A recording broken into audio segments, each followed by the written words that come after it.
Back to Washington now for where the stimulus payments are. They rather are in the spotlight. President Biden and moderate Democrats have agreed to a plan that will limit eligibility for direct relief checks.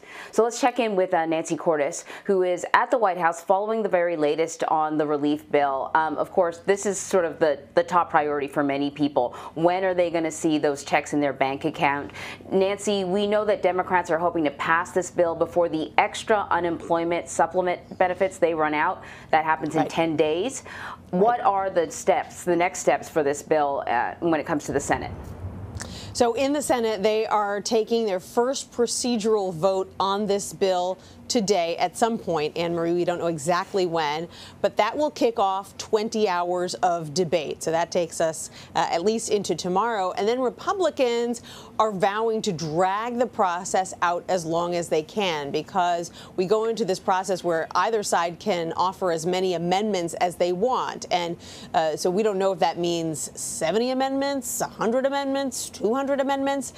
Republicans are not eager to see this process wrapped up, especially because they know that at the end of the day, Democrats probably do have the 50 votes that they need to pass this thing. And so it's unclear right now whether that amendment process is going to drag through the weekend, but we do anticipate that this bill will likely pass at the end of the day. Then it has to go back to the House because there are significant differences between the House bill and the Senate bill. It has to get passed again by the House, and then it would go to the president's desk for his signature. So we're looking, if everything goes well, and there's always some kind of hiccup on Capitol Hill with big major legislation like this, if everything goes well, we could see this whole process wrapped up in about a week or so. So the last stimulus package, part of the criticism was sometimes the money went to people who didn't really need it.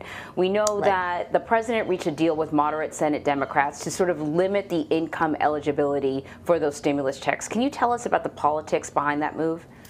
Sure. So you've got the White House and a lot of Democrats arguing, hey, look, if some people who don't need the money get it, that is not the biggest problem in the world. They argue it's still going to stimulate the economy and that the risks of going too small are worse than the risks of going too big. But then you've got moderate Democrats who are arguing, look, we need to show our constituents that we are being responsible with the government's finances and that we're not just handing out cash, that it is targeted to the people who need it. And so what that meant is that they went kind of back into the negotiating room over these $1,400 stimulus checks. And the bottom line is that you're still going to get that $1,400 check, or $2,800 for a couple if you make up to $75,000 a year as an individual, up to $150,000 a year as a couple. But then the checks kind of phase out more quickly. So now it's just between $75,000 a year and $80,000 a year. If you fit that very narrow band, you get a little bit of a smaller check.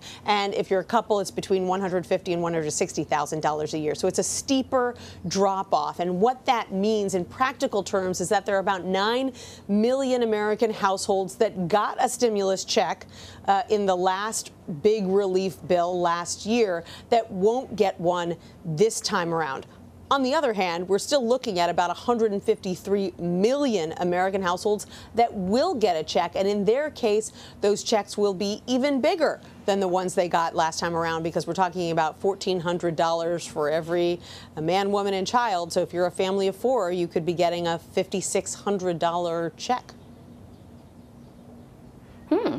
Let's switch gears a little bit. Talk about the vaccine. The Biden administration has said it's a priority to get schools back open. A lot of teachers' unions say, okay, if that's a priority, why don't you make the teachers a priority too and get them vaccinated before they have to get into the classrooms? Looks like the administration is making moves to make that a little bit easier for teachers. Right, because there is this federal pharmacy program that operates at hundreds of pharmacies around the country where the U.S. government can direct vaccine directly to those pharmacies and can have a say in who gets them. And so what the Biden administration is saying is that they are going to heavily favor teachers in that program all through the month of March. So teachers should have an easier time getting their vaccines through that program. Now, that program is just a small slice of the pie. You've got far more vaccine going to state governments, and in those cases, the states are the ones who can decide who gets prioritized for the vaccine. And while we know that more than half of the states are prioritizing teachers, there are still about 20 that aren't. And the White House really had to acknowledge yesterday that even though they described this as a directive from the President of the United States to all states to start prioritizing teachers, they acknowledge that they really don't have any power to compel these states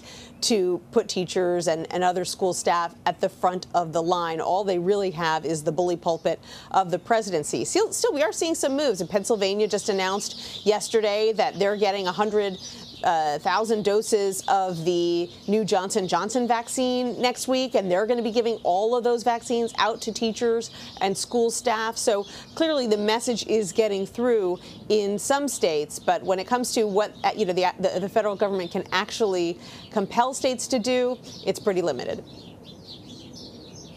All right, Nancy, thank you for bringing us up to speed on this. You are welcome.